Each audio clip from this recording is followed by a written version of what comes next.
네, 92회 특별회차 전산회계 1급 이론 시험 문제 풀이를 하도록 하겠습니다. 자, 1번부터 보도록 하겠습니다. 자, 다음은 회계거래의 결합관계를 표시한 것입니다. 옳지 않은 것은 무엇입니까?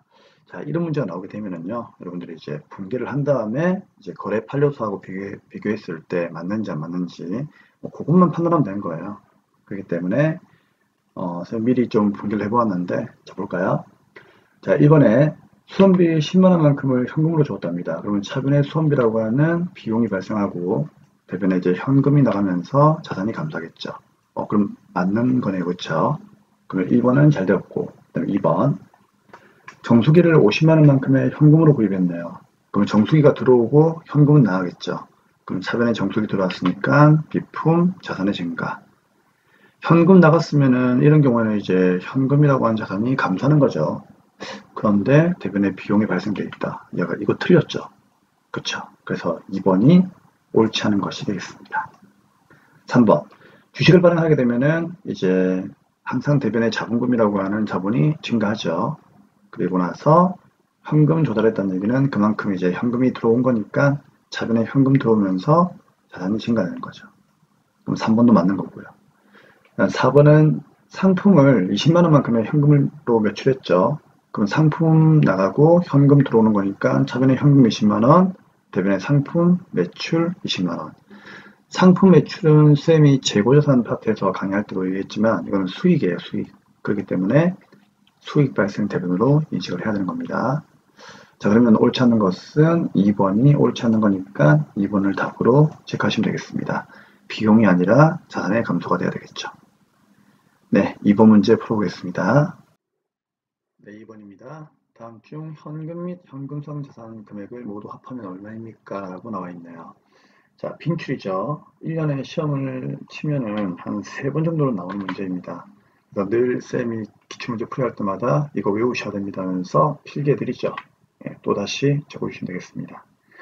자, 현금이라고 하는 것은 이제 통화대용증권 포함한 지폐나 주화를 의미하는 거고요. 현금성 자산이라고 하는 것은 우리가 알고 있는 보통예금, 당좌예금, 그리고 취득 당시 만기가 3개월 이내인 금융상품을 얘기하는 겁니다.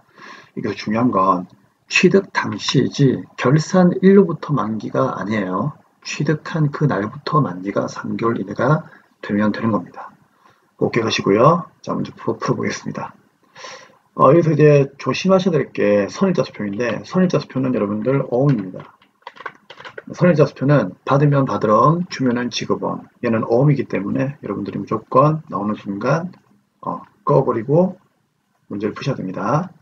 자, 그러면 현금 및 현금성 자산은 먼저 타임 발행 수표가 있겠죠. 얘는 현금이니까. 당좌예금도 얘는 이제 현금성 자산이니까 당연히 포함되는 거겠죠. 차용증서는 돈 빌린 거니까 이런 차입금이에요. 그래서 현금 및 현금성 자산에 포함되는 건 아니고요. 그 다음에 이제 마지막으로 취득 당시 만기가 2개월이면 3개월 이내이니까 당연히 얘도 현금성 자산으로 보시면 되겠습니다. 그러면 40에 50에 60만 더해가지고 150만원, 답은 4번이 정답이 되겠네요. 네, 3번 문제 가도록 하겠습니다. 3번입니다. 자, 다음 중 물가가 지속적으로 하락하는 경우에 매출원가, 매출총이익, 기말 재고자산의 금액이 가장 높게 평가되는 재고자산 평가 방법으로 짝지어진 것은 무엇입니까? 단, 기초 재고자산의 수량과 기말 재고자산의 수량은 동일하다고 가정합니다. 자, 여기 보시면 이게 물가가 지금 하락하고 있죠. 그렇죠? 자, 이거 이제 기본 강의 때 쌤이 여러분께 설명했던 그 물가 상승 시의 기말 재고, 매출원가, 매출총이익의 크기 순서, 이 내용만 여러분들이 기억하시면은 뭐 크게 어려운 내용이 아니라고 했죠. 자, 이거 외우는 순서가 뭐였죠? 물가가 상승한다. 그렇죠. 기말 재고에 가고 매출총이익하고 법인세 비용은 항상 크기 순서가 같으니까 요거 세 개는 같이 외우고 매출원가만 반대로 외우면 됩니다라고 이야기했죠. 그리고 이 순서는 가나다 순으로 외우시면 된다. 그렇게 얘기를 했어요. 가나다 마바사, 아자, 자카, 타파하. 기억나시죠? 자, 근데 이게 물가가 상승이죠. 근데 우리 문제에서는 물가가 하락 시를 묻고 있단 말이에요. 그러면 상승을 하락으로 물어보면은 여기 있는 꺽쇠를 전부 다 어디로? 거꾸로 이렇게 돌리시면 됩니다. 그러면은 매출원가하고 매출총이익하고 키마의 재고가 요 세 가지가 가장 높게 평가되는 방법을 물어보고 있으니까 결국 꺽쇠를 반대로 돌리면은 끝에 있는 얘네들이 답이 되겠죠. 그러면 매출원가는 누가? 선입이 제일 크니까 당연히 1번 아니면 3번이 답이 될 것이고, 그 다음에 이제 매출총이익은 후입이 제일 크죠. 근데 매출총이익과 기말재고액은 크기가 같으니까, 요 세 개는 같으니까 후입이 나머지는 답이 되겠네요. 그러면은 매출총이익과 기말재고가 후입으로 되어 있는 거는 3번이 있으니까 요 3번이 정답이 되겠습니다. 그래서 이 내용은 여러분들이 좀 암기를 할 수밖에 없는 내용이기 때문에 평소에 공부를 좀 하셔야 되고요. 이 박스를 꼭 외워주셔야 됩니다. 이건 전산 세무 2급까지 따라가는 거기 때문에 세무 2급까지 바라보시는 분들은 어쩔 수 없습니다. 무조건 암기를 하셔야 됩니다. 자, 기본 내용은 기본 강의에서 설명드렸으니까 다시 한 번 더 복습할 수 있도록 합니다. 다음 4번 문제 가겠습니다. 4번입니다. 다음 중 유형자산의 정의와 인식조건에 해당하지 않는 것은 무엇입니까? 자, 쌤 기본 강의 때 유형자산에 대한 정의를 여러분께 얘기해드린 적이 있었죠. 자, 간단하게 한번 정리해 볼 건데, 자, 유형자산이라고 하는 것은 일단 그 내용이 영업을 목적으로 보유를 해야 되겠죠. 절대로 뭐다? 판매가 목적은 안 되는 거예요. 그럼 두 번째로 얘를 가지고 있으면 미래에 돈 벌 수 있다. 즉, 미래의 경제적 효익을 지니는 거고요. 그다음 세 번째, 눈에 보인다는 거죠. 이걸 좀 멋있게 물리적 실체가 있다라고 이야기를 하는 겁니다. 그럼 정답 몇 번입니까? 네, 3번이 틀린 거죠. 그래서 3번이 정답입니다. 자, 해당하지 않는 것을 물어보고 있기 때문에. 그럼 3번이 왜 유형자산의 그 정의가 아니냐면은 판매 목적이라 되어 있죠. 판매가 목적은 아니에요. 판매가 목적으로 보유한다면은 얘는 재고 자산을 의미하는 겁니다. 그렇기 때문에 3번은 유형자산의 정의가 될 수가 없다. 그러면 1번은 자산으로부터 발생하는 미래의 경제적 효익이 기업에 유입될 가능성이 매우 높다. 이게 두 번째 내용이었죠. 네, 미래에 돈 벌 수 있다 그런 얘기예요. 다음 두 번째로 자산의 원가를 신뢰성 있게 측정할 수 있다는 얘기죠. 누군가가 나에게 너 이 건물을 얼마에 구입을 했니? 라고 얘기한다면은, 물어본다면은 나는 어떻게 얘기를 한다? 이 건물은 100만 원에 구입했습니다. 1억에 구입했습니다. 라고 이렇게 금액을 이야기할 수 있다면 그 금액은 신뢰성 있게 측정이 되었다라고 이야기를 하는 겁니다. 네 번째도 마찬가지죠. 1년을 초과하여 사용할 것이 예상되는 자산이다. 우리 유형 자산은 일단 비유동 자산에 속하는 거기 때문에 1년 이상 사용하는 거죠. 그래서 4번도 맞는 말입니다. 자, 그래서 답은 3번이 되겠습니다. 다음 5번 문제 풀어보도록 하죠. 네, 5번입니다. 자, 2010년도 5월 1일 날 단기 실차익을 목적으로 동구의 주식을 액면금액 5,000원에 200주를 취득하고 수수료 5만원과 함께 현금을 주었습니다. 이 주식을 10월 1일 날에 1주에 4,500원으로 100주를 매각하였을 경우 매각 시점에 이거 먼저 읽는 게 너무 어려워요. 자, 손익에 미친 영향을 바르게 설명한 것은 무엇입니까? 라고 나와 있네요. 네. 야, 읽는 게 이렇게 힘든지 몰랐습니다. 네, 제가 읽기가 좀 잘 안 돼가지고. 자, 일단 풀어볼게요. 자, 이거는 이제 우리가 분기를 하면 되는 거죠. 그래서 이제 5월 1일 날에 주식을 액면가 5,000원에 200주를 취득했으니까, 자, 분기는 이렇게 되겠네요. 차변의 단기명의증권이 5,000원 200주면은 5, 20, 100만 들어오는 거고, 현금은 이제 수수료하고 나갔으니까 105만원 나가는 거예요. 그리고 이때 5만원만큼은 수수료 비용을 분기한다는 거. 그리고 이제 10월 1일 날에 한 주당 4,500원의 100주를 매각했으니까 대변에 이제 단기 매매 증권이 나가겠죠. 나가는데 얘는 50만 나가죠. 왜요? 200주 중에서 우리가 100주를 처분을 했거든요. 그럼 100주에다가 곱하기 얼마? 일단 얘는 5,000원에 구입을 했으니까 5,000원짜리가 나가는 게 맞다는 얘기죠. 그래서 5,000원 곱하기 100주 해가지고 50만원이 나가는 거예요. 근데 현금은 얼마가 들어오느냐? 한 장당 4,500원에 팔았으니까 현금은 100주 곱하기 그렇죠. 4,500원 해가지고 45만원만큼이 들어오는 거죠. 그럼 나는 50만원짜리를 45에 팔았으니까 5만원만큼은 손실이니까 얘가 단기매매증권 처분 손실이 되는 거죠. 그쵸? 네. 그러면 일단 문제는 처분 시점에, 즉 매각 시점에 손실이나 이익에, 손익이라는 얘기는 무슨 말이죠? 수익과 비용이라는 뜻이죠. 그럼 수익과 비용에 미치는 영향이 무엇이냐 그 얘기예요. 그러면 처분 시점에는 분기를 보니까 수익은 없고 비용이 있죠. 처분 손실 얼마? 5만원.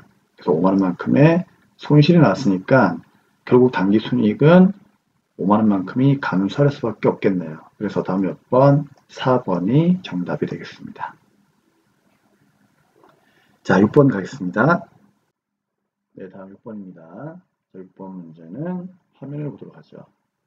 자, 기존에 이제 임대료 수익으로 계정으로 처리를 했는데 그 중에서 이제 차기분이 포함되어 있답니다. 내년 거가 포함되어 있다는 얘기죠. 우리는 결산 시에 선수익을 계산하는 분기를 누락을 할 경우에 단기 재무제표에 미친 영향으로서 올바른 것은 무엇입니까? 이런 얘기죠. 자, 기존에 우리가 돈을 받았습니다. 그렇죠? 근데 이 돈이 얼마인지 모르겠지만 아무튼 이게 수익이었다 그 얘기죠. 그래서 대변에 어떻게 했다? 임대료라고 하는 수익으로 발생시켰다 그 얘기예요. 근데 이 임대료 중에서는 차기분, 즉 내년 거가 포함되어 있답니다. 그럼 내년 거는 단기의 수익이 아니니까 발생주에 의하면은 이 수익은 없애줘야 되는 게 맞는 거죠. 그래서 12월 말일 날에는 어떤 분기 필요하다? 임대료라고 하는 수익을 내년 거만큼, 즉 차기분만큼 차변에 소멸시켜 주셔야 되고요. 그리고 이거는 내년에 받아야 되는 건데 지금 받았으니까 결국 내년 거를 미리 받은 거죠. 그래서 선수 수익으로 이렇게 대변에 부채를 증가시켜주면 되는 문제입니다. 맞죠? 또 원래는 이렇게 분기를 해야 되는 거예요. 그런데 문제를 보니까 결산 시 선수 수익을 계산하는 분기를 누락했답니다. 즉, 이 분기를 해야 되는데 이 분기를 안 한 거예요. 그러면은 자, 어떤 일이 일어날까요? 임대료라고 하는 수익을 줄여야 되는데 줄이지 않았으니까 당연히 수익은 많이 잡혀 있겠죠. 그래서 수익은 과대하게 계산되어 있고요. 그 다음에 선수 수익이라고 하는 것은 부채이죠. 그럼 부채도 잡아야 되는데 안 잡았으니까 부채도 작게 계산되어 있겠죠. 즉 부채는 과소하게 계산이 되어 있겠죠. 그래서 정답 몇 번이다? 예, 1번이 정답이 되겠습니다. 수익은 많게, 부채는 작게 계산이 되어 있다. 그런 뜻입니다. 네, 7번 문제 가겠습니다. 네, 7번입니다. 주식 배당 시 자본금 및 이익요금의 변화에 대해서 올바르게 적절한 것은 무엇입니까? 잠시 그림을 보겠습니다. 네, 이 문제를 풀려면 여러분들이 일단 그 주식회사 자본에서 배웠던 배당의 결의시와 그 다음 배당의 지급시에 대한 분계, 이 두 가지의 분계를 아셔야만 이 문제를 풀 수가 있습니다. 정리를 좀 하셔야 되고요.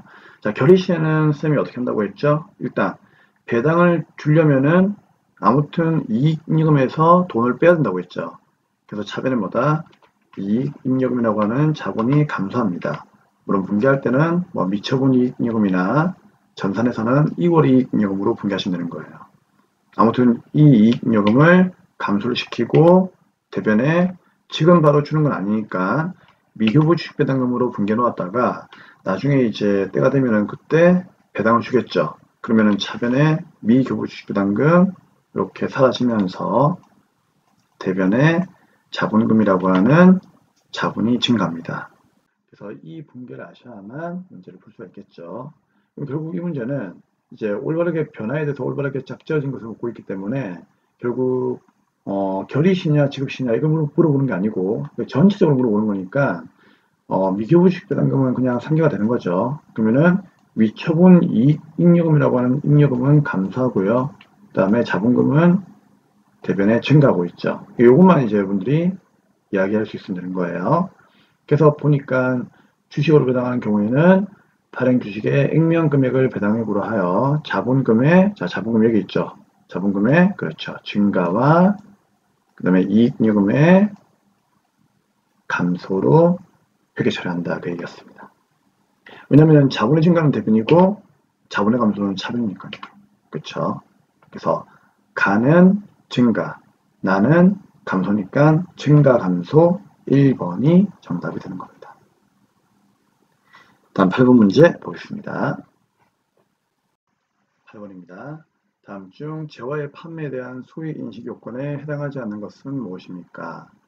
자, 우리 회사가 예를 들어서 계산기를 판매하는 회사라고 가정을 해요. 그럼 전자계산기를 내가 어떻게 했다? 구매자에게 판매했다는 얘기죠. 그럼 판매하면 끝이에요.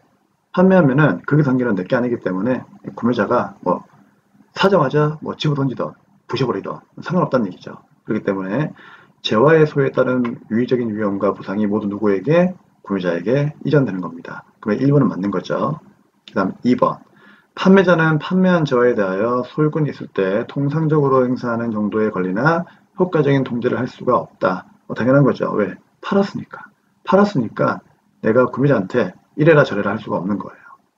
그다음 세 번째, 거래와 관련하여 발생했거나 발생한 원가를 신뢰성 있게 측정할 수가 있는 거죠. 그렇죠. 우리가 재화를 팔았다면은 얼마에 팔았는지 금액을 정확하게 이야기할 수 있다는 얘기죠. 누가 와가지고 야, 너 오늘 계산기 한 대 팔았네. 얼마에 팔았니? 한 대에 10,000원에 팔았어. 라고 이야기할 수 있으면은 그 원가나 수익을 신뢰성 있게 측정할 수가 있다. 그런 얘기예요. 아시겠죠? 그러면 1, 2, 3번은 맞는 거니까 수익의 인식요건에 해당되는 거고 4번이 수익 인식요건에 해당하지 않는 거네요. 진행률을 신뢰성 있게 측정할 수 있다. 이거는 그 용역에 대한 기준입니다. 아시겠죠? 용역의 기준이에요.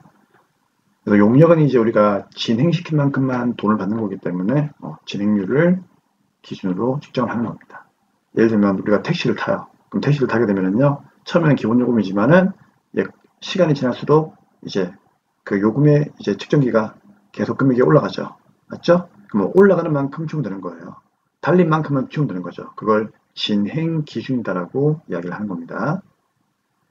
네, 이제 9번 문제 보겠습니다. 네, 다음 문제부터는 이제 원가 회계 문제를 풀어야 되는데, 우리 원가 회계는 여러분들이 이제 문제를 풀기 전에 반드시 지금 보고 계시는 이 화면의 내용을 암기하셔야 되기 때문에 선생님이 기출 문제마다 계속 이 내용을 현재 넣어드리고 있어요. 그렇죠? 그렇기 때문에 이거 여러분들 귀찮아하지 마시고요. 선생님하고 같이 한번 또 외워봅시다. 그래서 거의 뭐 지겨울 때까지 선생님이 계속 할 거예요. 자, 그럼 1번 보겠습니다. 자, 우리 원가는 첫 번째 발생 형태에 따라서 재료비, 노무비, 제조경비로 나눕니다. 그렇죠? 두 번째 추적 가능성에 따라서 추적할 수 있으면 직접비, 없으면 간접비. 알고 있죠? 다음 세 번째 원가는 행태에 따라서 고정비와 변동비로 나눕니다. 뭐 더 나아가면은 뭐도 있죠? 뭐 준 변동비, 준 고정비도 있는 겁니다. 그 다음에 기초 원가는 두 가지가 있었죠? 우리가 어떤 제품을 만들 때 기본적으로 있어야 되는 원가 누굽니까? 직접 재료 플러스 직접 노비였죠. 자, 가공 원가는 좀 이제 의미를 부여하면은 직접 재료비를 제외한 나머지 원가인데, 즉 직접 재료비를 제품으로 만들어주는 원가예요. 예를 들어서 밀가루가 있다면 그 밀가루를 빵으로 만들어주는 원가, 즉 빵으로 전환시켜주는 원가예요. 그래서 이 가공 원가는 다른 말로 전환 원가다라고도 이렇게 표현하는 겁니다. 그러면 이 가공비에 뭐가 있습니까? 물어보시면은 이제 직접 노비 플러스 제조관비가 있다. 즉 직접 재료비를 제외한 나머지 원가를 말한다라고 이야기하시면 되는 겁니다. 그래서 결국은요, 이 기초원가하고 가공원가는 이제 공통으로 들어가는 원가가 하나 있었죠. 그게 누구였습니까? 바로 직접 노비가 되겠습니다. 그래서 기초원가에도 속하고 가공비에도 속한다. 그게 누가 있느냐 물어보면은 그때는 직접 노비가 있다라고 이야기하시면 되는 거예요. 자, 6번과 7번은 이제 매물원가, 기회원가인데 이 두 개는 이제 의사결정과 관련된 원가이죠. 그래서 매물원가는 뭐라고 했습니까? 그렇죠. 의사결정에 전혀 영향을 주지 않는 원가로서 과거에 이미 발생해가지고 현재 의사결정에 전혀 영향을 주지 못하는 원가입니다. 자, 그 다음에 기회원가는 이제 어떤 최선의 선택을 했다면 그 선택을 위해서 포기한 여러 가지 다른 원가들이 있겠죠. 그 원가들 중에서 가치가 가장 높은 원가를 말하는 겁니다. 즉 차선의 선택이죠. 그러니까 너 아니었으면 너였다 그런 얘기예요. 그래서 두 번째로 내가 좋아하는 거지 한마디로. 그렇죠? 그래서 차선의 선택을 기회원가라고 한다 그런 얘기예요. 그 다음에 8번째 고정비와 변동비가 있는데 우리 변동비부터 해볼게요. 변동비는 전체 생산량, 이걸 다른 말로 조업도라고 하죠. 그러면 조업도가 증가할수록 전체 원가는 증가하지만 단가는 일정하다. 그런 얘기 했고요. 고정비는 이제 생산량 늘어난다. 즉, 조업도가 증가할 때 총 원가는 일정하지만 단가는 감소합니다. 라고 이야기를 했습니다. 그렇죠? 그래서 이 두 개를 비교하는 문제도 많이 나오는 겁니다. 네, 이상으로 이제 원가 회계 기본적인 이론 내용들 같이 한번 암기해 보았고요. 네, 다음 9번 문제부터 이제 풀이를 하도록 하겠습니다. 네, 9번 문제 풀이하도록 하겠습니다. 원가에 대한 다음의 설명 중 틀린 것은 무엇입니까? 1번, 직접 재료비하고 직접 모비는 기본 원가에 속한다. 방금 보셨죠? 네, 그 다음에 직접 모비하고 재료원적비는 가공 원가에 속합니다. 그래서 쌤이 이 내용을 자꾸 여러분께 읊어드리는 이유가 이거를 외우셔야만 여러분들이 이 문제를 맞출 수가 있어요. 그래서 이런 문제가 나왔을 때는 이렇게 암기만 해도 맞출 수 있는 그런 문제들이 있다는 얘기죠. 그래서 암기할 건 암기하셔야 됩니다. 그럼 두 번째, 조업도가 증가하면 단위당 고정비는 일정했습니까? 아니죠. 방금 보신 이 화면, 조업도가 증가하면은 단위당 고정비는 이렇게 감소해요. 틀렸죠? 근데 조업도가 증가하면 단위당 변동비는 어떻습니까? 일정하죠. 일정한데 여기에서는 또 단위당 변동비가 감소한대요. 일정해야 되는데, 그쵸? 그렇기 때문에 이 두 개가 지금 바뀐 거예요. 그래서 이 두 개가 틀렸기 때문에 정답은 2번이 틀렸다. 그런 얘기입니다. 그쵸? 자, 다음 3번.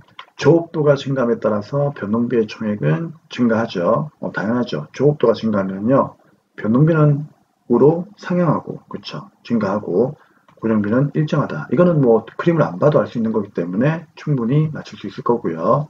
그다음 네 번째, 매물원가는 과거에 이미 발생한 원가이기 때문에 현재 의사결정에 영향을 미치지 못하는 겁니다. 그러니까 의사결정에 전혀 영향을 주지 않는 원가, 그런 원가를 매몰 원가라고 이야기를 했습니다. 네, 그러면 틀린 것은 2번이니까 네, 2번 그렇게 체크하고 다음 문제 10번 문제 보도록 하겠습니다. 자, 10번 문제. 한국은 4월 중 5만 원이죠. 네, 직접 재료를 구입을 했고요. 직접 재료의 4월 초의 재고, 4월 초라고 하는 것은 기초를 얘기하는 거예요. 만 원이고 4월 말 재고는 2만 원입니다.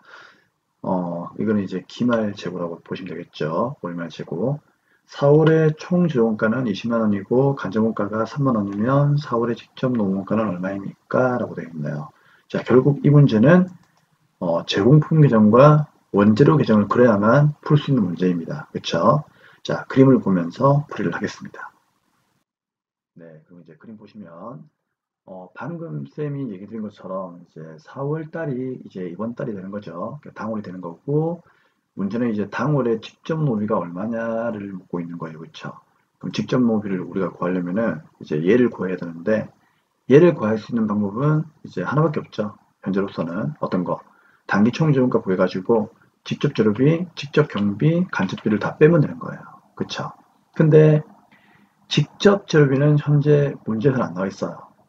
하지만 이걸 구할 수 있는 자료가 나와 있거든요. 그 자료가 바로 여기에 있는 재료 구입액, 그 다음에 월초의 재고, 그 다음에 월말의 재고이거든요. 자, 이유는 뭐죠? 여기 있는 재료비가 여기로 오는 거잖아요. 그쵸? 그래서 쌤이 이제 원가의 시간 때 이 원재료 계정도 같이 암기를 하셔야 됩니다라고 얘기했죠. 그러면 이 원재료는 자변에 기초 원재료가 있다는 얘기예요. 자, 이게 누굽니까? 여기에 만 원이에요. 그쵸? 그 만 원을 이제 그대로 들고 가볼게요. 그러면 이 만 원이 저번 연도에서 쓰고 남은 원재료가 넘어온 거예요. 근데 이 만 원이 모자라니까 어떻게 했죠? 4월 중 5만 원만큼을 구입했다는 얘기죠. 그럼 얘를 그대로 여기로 들고 오시면 되는 거예요. 그럼 창고에는 원재료가 얼마가 있다? 6만원치가 있다는 얘기죠. 그럼 6만원치가 있었으면은 그 중에서 썼다면은 재료비가 되는 것이고 쓰고 남은 게 기말인데 당연히 쓰고 남은 걸 구하는 것이 더 빠르겠죠. 그래서 기말에 재고 파악해 보니까 월말의 재고가 2만원이라는 얘기죠. 그럼 이 2만원만큼을 여기에 놓으시면 돼요. 그러면 창고에는 얼마가 있었다? 그렇죠. 6만원치가 있었는데 쓰고 남은 게 2만원이라면 쓴 건 얼마일까? 4만원이겠죠. 그래서 이 재료비는 4만원이 되는 거예요. 그쵸? 그럼 이 4만원만큼을 이제 어디로 보내시면 되는 겁니까? 그렇죠. 제공품 계정에 직접 재료비가 되는 겁니다. 그래서 이 직접 재료비로 4만원을 그대로 보내시면 되는 거예요. 어려운 내용이 아니죠. 그쵸? 이렇게 보내시면 되는 겁니다. 자, 그러면 이제 뒤를 좀 더 볼게요. 그럼 이제 여기까지는 정리가 되었고, 그 다음에 이제 4월에 총 재정가는 20만원이 나오고 있으니까, 결국 이 재정가가 전체, 그러니까 요 금액들을 다 합친 게 20만원이 된다 그런 얘기죠. 이걸 다 합친 게 20만원이에요. 그쵸? 그러면 이제 재료비는 구했고, 제조간접비는 3만원이니까, 요 3만원만큼은 당연히 뭐다? 예, 여기에 간접비로 가는 거겠죠. 간접비로. 그리고 이제 직접 경비가 있는지 봐야 되는데 직접 경비는 안 나와 있죠. 안 나와 있으면은 그냥 얘는 없는 값다라고 생각하시면 되는 거예요. 그러면은 여기 있는 직접 재료비, 직접 노무비, 직접 경비, 재료간접비를 다 합친 금액이 얼마이다? 20만 원인데 맞죠? 그 20만 원 중에서 재료비가 4만 원이고 간접비가 3만 원이었다면 얘 둘을 뺀 거, 그러니까 7만 원을 빼면은 직접 노무비는 얼마란 얘기입니까? 그렇죠. 13만 원이 되는 겁니까? 네, 13만 원이 직접 모으기가 되는 거죠. 그래서 정답 몇 번? 2번이 정답이 되는 겁니다. 간단하죠? 그래서 일단 이 문제는 정리하자면 제공품 계정을 그려가지고 단기 총 재용가가 전체 합이 얼마다? 20만 원이니까 요 20만 원에서 직접 모으기 물어보고 있으니까 재료비, 경비, 간접비 빼면 되는 거예요. 근데 재료비는 어쩔 수 없이 원재료 계정에서 구해오셔야 되는 거고 간접비는 위에 나와 있으니까 그대로 넣으시면 되는 거고 경비는 없으니까 무시하면 되는 거죠. 그럼 결국 20만원에서 4만원, 3만원, 7만원 빼면 나머지 13만원이 노비가 된다 그런 얘기예요. 아시겠죠? 자, 그렇게 풀이를 하시면 되겠습니다. 잘 정리하시고요. 이제 11번 문제 보도록 하겠습니다. 네, 11번 문제입니다. 자, 다음 중 실제 개별원가 계산과 정상 개별원가 계산에 대한 설명으로서 옳지 않은 것은 무엇입니까? 자, 우리 이 문제의 키워드는요, 바로 정상 개별원가 계산이에요. 왜 그런가 하면은, 정상 개별원가 계산이라고 하는 내용이 나오게 되면은, 보통 일반적으로 얘는 10문제 나오면 거의 9문제가 계산 문제가 나와요. 그러니까, 말 문제가 거의 안 나와요. 근데 말 문제가 나온다면은요, 보통 어디서 나오느냐. 우리 원가액 수업할 때 그 서머리 기억나시죠? 쌤 서머리에서 그 정상원가 계산 요 프린터 쌤이 여러분께 그 카페에서 정한 게 있었죠. 그럼 이 프린터 가지고 쌤 수업할 때 예정 배부액 관한 공식 기억나십니까? 이거 어떻게 구한다고 했죠? 그렇죠. 예정 배부율에서 예정 기준이 아니고 실제 기준을 곱합니다라고 얘기했죠. 여기에 예정 들어오면 틀린 거라고 했죠. 그러니까 이 공식 물어보는 게 거의 말 문제로 나온단 말이에요. 10개 나오면 거의 9개 그래요. 그렇기 때문에 그냥 이것만 딱 기억하고 갑시다. 자, 그럼 보세요. 자, 정답은 4번입니다. 그럼 4번이 왜 정답이냐? 정상 개별원가 계산에서 예정 재료간접비의 배부액이죠. 자, 이게 바로 방금 보여드렸던 얘를 구하는 거죠. 그럼 얘를 구하는 공식은 자, 어떻게 하고요? 제가 읽어보겠습니다. 개별 제품 등의 예정 조업도 예정 기준돼 있죠. 예정 기준 곱하기 간접비의 예정 배불이다. 여러분, 예정 기준이 아니라고 했죠. 자, 방금 봅시다. 물론 공식이 지금 거꾸로 뒤집어져 있는데 예정 배부율에서 실제 기준 곱하는 거지 예정 기준이 아니라고 했죠. 예정 기준이 아니라고 했는데 여기는 예정 기준 나와 있으니까 이게 틀린 거죠. 이게 예정 기준이 아니고 보다 실제 기준이 맞는 거예요. 이게 틀린 거예요. 아시겠죠? 그래서 4번을 옳지 않은 것으로 정답을 표시하시면 되겠습니다. 자, 1번, 2번, 3번은 그냥 한번 읽어보세요. 아시겠죠? 네, 읽어보시고 책 보면 나와 있으니까 여러분께 맡기겠습니다. 자, 이제 12번 문제 가도록 하겠습니다. 다음 자료를 이용하여 매출원가를 계산하면 얼마입니까? 해가지고 기초제공품, 기말제공품, 기초제품, 기말제품, 단기총재원가 뭐 이렇게 나와 있네요. 자, 이 문제 풀면은 항상 쌤 뭐라고 했죠? 제공품하고 제품 계정을 그려가지고 금액만 넣어주면 된다고 했죠. 자, 그러면 그림을 보도록 하겠습니다. 네, 우리 이런 문제가 나오면 일단 제공품하고 제품 예정을 그리라고 했죠. 자, 우리 원가액에서 가장 중요한 그림이죠. 다들 아시고 계실 거니까 일단 바로 문제를 풀도록 하겠습니다. 자, 매출원가가 얼마입니까? 물어보니까 얘를 구하라는 얘기죠. 그럼 얘를 구하려면은 기초제품에서 제품 더하고 기말제품 빼면 되겠죠. 그러면 기초제품이 있습니까? 자, 둘볼까요? 있네요. 얼마? 50만 원. 그러면 요 50만 원만큼을 그대로 가지고 오면 되는 거고. 그 다음에 제품. 이 제품이 다른 말로 단기 제품 재용가죠. 근데 단기 제품 재용가는 나와 있습니까? 안 나와 있습니다. 그쵸? 그럼 얘는 일단 놔두고. 그 다음에 매출원가 물어보고 있으니까 이제 기말 제품을 찾으셔야 되는데 여기 있네요. 기말 제품. 요 25만 원만큼을 그대로 들고 오시면 돼요. 그러면 50만 원에서 얘를 더하고 기말만 빼면은 매출원가 나오는데 이 제품이 안 나와 있죠. 그럼 이 제품은 결국 어디에서? 그렇죠. 여기에서 구해가지고 땡겨와야 되겠죠. 그럼 결국은 여기에서 제품을 구하셔야 되는데 이 제품 구하려면은 기초제공품에서 단기총지원가 더하고 그 다음에 기말제공품 빼야 됩니다. 그러면 기초용품 나와 있죠. 얼마? 35만원 나와 있죠. 얘를 그대로 그냥 들고 오시면 되고, 그쵸? 그 다음에 단기총 최종원가 100만원 그대로 들고 오시면 되고, 기말제공품 재고액은 40만원 여기에 있으니까 그대로 들고 오시면 돼요. 거의 뭐 산수죠. 그럼 두 개 더해가지고 40을 빼면 되겠죠. 그러면은 완성품은 얼마가 되겠습니까? 산수가 안 되네요. 자, 95만원, 그쵸? 95만원. 이 될 것이고, 요 95만원이 그대로 여기 오겠죠. 네. 그러면 게임은 끝났습니다. 그쵸? 50만원에서 95만원 더해가지고 25만원만큼을 빼면 되겠습니다. 그러면 매출원가는 얼마가 나옵니까? 네. 50에서 95 더하고 25를 빼면은 120만원 나오는가요? 맞죠? 120만원. 그래서 정답은 몇 번? 네, 4번이 정답이 되겠습니다. 네, 13번 문제 보도록 하겠습니다. 13번입니다.